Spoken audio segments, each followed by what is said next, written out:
सभापति जी, बहुत अच्छा प्रश्न है और मुझे बताते हुए खुशी हो रही है कि पिछले एक साल में इतना उद्योग लगाने के लिए लोग बिहार आ रहे हैं कि हमने 350.52 एकड़ ज़मीन 350 एकड़ ज़मीन उद्योगपतियों को आवंटित की है।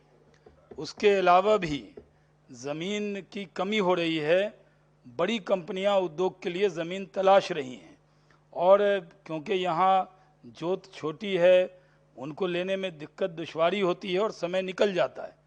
तो हमने कहा कि एक नई पॉलिसी बनाई है कि अगर कोई प्राइवेट लैंड हमें देना चाहता है तो हम एमवीआर रेट पर उसको परचेज कर सकते हैं। ऐसे कई ऑफ़र हमारे पास आए हैं, अभी तक उसको हमने उस ऑफ़र पर जो आए हैं उनका गहन उस पर हम चिंतन कर रहे हैं कि वो ज़्यादा से ज़्यादा इस तरह के इंडस्ट्रियल पार्क बने। जहाँ तक बियाडा की लैंड है, उसमें कई ज़िले में अब बियाडा की लैंड नहीं बची है।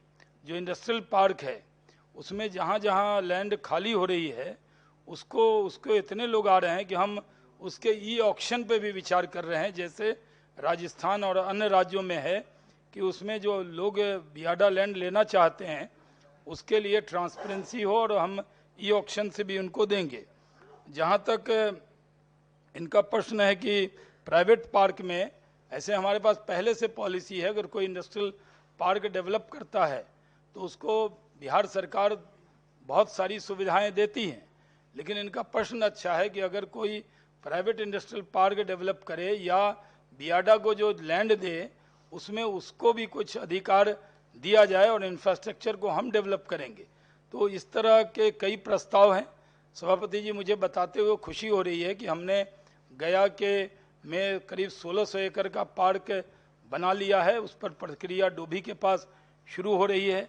नई जो टेक्सटाइल की जो मैत्रे पार्क है जिसमें 1000 एकड़ ज़मीन चाहिए, जो 7 पार्क मिलने हैं देश में, बांग्लादेश और बड़े देशों से मुकाबले के लिए वो भारत सरकार ने जो योजना बनाई है उसमें भी बिहार बहुत तेज़ी से आगे बढ़कर वो पार्क हमें मिले, उसके लिए 1000 एकड़ ज़मीन की तलाश करीब करीब हमने पूरी कर ली है और इसकी शुभ सूचना हम जल्द सदन को देंगे।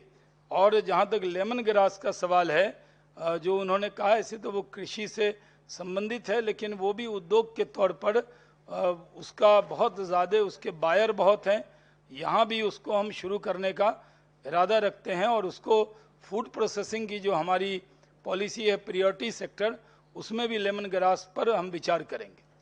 ठीक है।